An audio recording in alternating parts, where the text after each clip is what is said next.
শুধুমাত্র এক প্যাকেট সুজি দিয়ে আপনারা বাড়িতে বানিয়ে ফেলতে পারেন খুব সহজে এরকম সুস্বাদু কেক। কোনো রকম ঝুটঝামেলা ছাড়া আপনারা বাড়িতে একটি মাত্র উপকরণ দিয়ে খুব সহজে কেকটি বানিয়ে ফেলতে পারেন। নমস্কার বন্ধুরা, আপনাদের সবাইকে ফরিসন্ধ্যা চক্রবর্তী অফিসিয়াল চ্যানেলে স্বাগত। আশা করছি আপনারা সবাই ভালো আছেন, আমিও খুবই ভালো আছি। চলে এসেছি আজকে আমি নতুন একটি রেসিপি নিয়ে।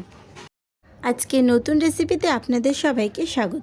চলুন বেশি দেরি না করে আজকের ভিডিওটা শুরু করা যাক। আজকে নতুন ভিডিওতে আপনাদের সবাইকে স্বাগত। বানানোর জন্য এখানে আমি প্রথমে একটি পাত্র নিয়ে নিয়েছি। এখানে আমি 1 বাটি দুধ দিয়ে দিচ্ছি। এখানে আমি নর্মাল টেম্পারেচারে রাখা দুধ নিয়েছি, আপনারা চাইলে এখানে কিন্তু আমল দুধও ব্যবহার করতে পারেন। এরপর আমি 1 প্যাকেট সুজি নিয়ে নেব। বাজারে কিন্তু এই সুজি খুব সহজে আপনারা পেয়ে যাবেন, যে কোনো দোকানে 10 টাকা নেবে 200 গ্রাম সুজি। 10 টাকা দামের যে গণেশ সুজি পাওয়া যায় সেটা আমি এখানে নিয়ে নিয়েছি। 1 প্যাকেট সুজিটা পুরোপুরি আমি এখানে দুধের মধ্যে দিয়ে দেব।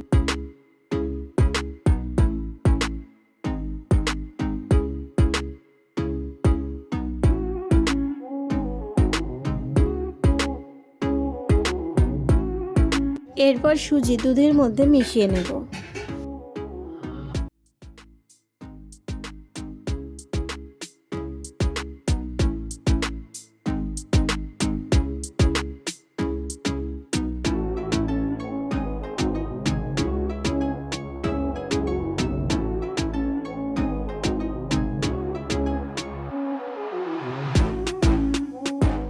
সুজি ভালোভাবে মিশিয়ে নেওয়া হয়ে গেছে। এরপর এখানে আমি গুড় নিয়ে নিচ্ছি, আপনারা চাইলে কিন্তু এখানে চিনিও ব্যবহার করতে পারেন। এখানে আমি আখের গুড় নিয়ে নিয়েছি, এখানে আমি 2 চামচ আখের গুড় দিয়ে দেবো। সুজির মধ্যে গুড়গুলোকে ভালোভাবে এখানে আমি মিশিয়ে নেব। আপনারা চাইলে এখানে গুড়ের বদলে গুড়ের বাতাসাও ব্যবহার করতে পারেন। আপনি যদি আজকে আমার চ্যানেলে নতুন হয়ে থাকেন তাহলে আমার চ্যানেলটি সাবস্ক্রাইব করে পাশে থাকা বেল আইকনটি প্রেস করে দেবেন, যাতে আমার চ্যানেলে নতুন ভিডিও সবার আগে আপনার কাছে পৌঁছে যায়।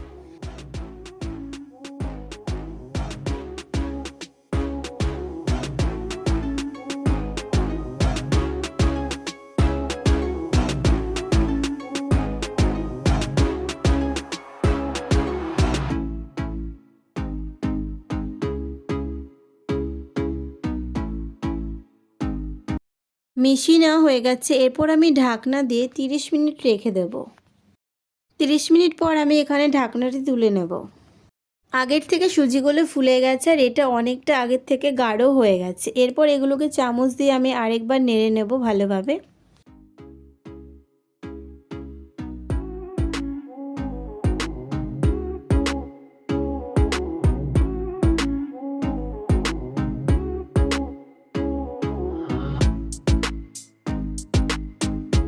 এরপর এখানে আমি ময়দা ব্যবহার করছি। এখানে আমি 1 বাটি ময়দা দিয়ে দিচ্ছি।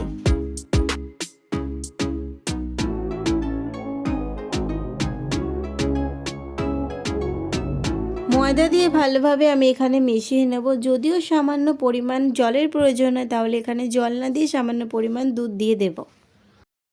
ব্যাটারটি এখানে গাঢ় হয়ে গেছে, আমার তৈরি হয়ে গেছে। এরপর এর মধ্যে আমি দিয়ে দেব বেকিং পাউডার আর বেকিং সোডা।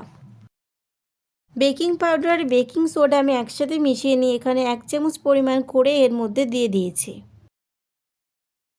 কেকের ব্যাটারটি তৈরি করা হয়ে গেছে। এরপর এখানে আমি কিছু চেরি কেক কেটে নিয়ে তার মধ্যে আমি ময়দা দিয়ে মিশিয়ে নিয়ে এর মধ্যে দিয়ে দিচ্ছি।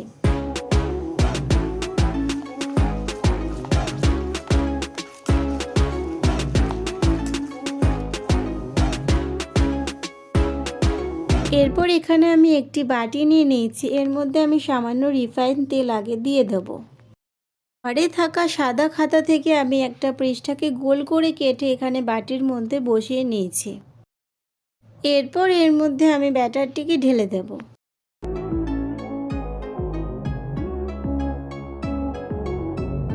ব্যাটারটি ঢালা হয়ে গেছে। উনুনের মধ্যে একটি হাঁড়ির মধ্যে জল বসিয়ে দিয়ে তার উপরে আমি এখানে স্ট্যান্ড দিয়ে বাটিটি বসিয়ে দিয়েছি।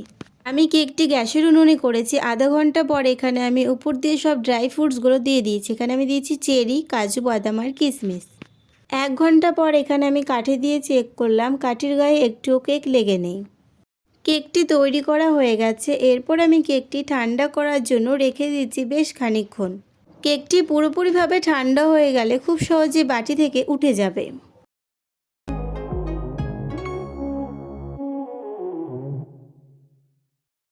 খুব সুন্দরভাবে এখানে কেকটি উঠে গেছে। এরপর উপরে যে আমি পৃষ্ঠাটা দিয়েছিলাম সেটাকে আমি এখানে টেনে তুলে নেব। দেখুন কত সুন্দরভাবে এখানে পৃষ্ঠাটা উঠে যাচ্ছে।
এরপর আমি কেকটাকে কেটে নেব। কেটে দেখব কেকটা খেতে কতটা টেস্ট হয়েছে। দেখুন কেকটা কতটা নরম আর সফট হয়েছে। আর খেতেও এটা অনেক সুস্বাদু হয়েছিল। খুব কম খরচে আপনারা কিন্তু বাড়িতে একটি উপকরণ দিয়ে এরকম কেক বানিয়ে ফেলতে পারেন। আজকের রেসিপিটি যদি ভালো লেগে থাকে তাহলে আমার চ্যানেলটিকে সাবস্ক্রাইব করে ভিডিওতে একটি লাইক করে পাশে থাকবেন আর অবশ্যই বাড়িতে কেকটি বানানোর চেষ্টা করবেন।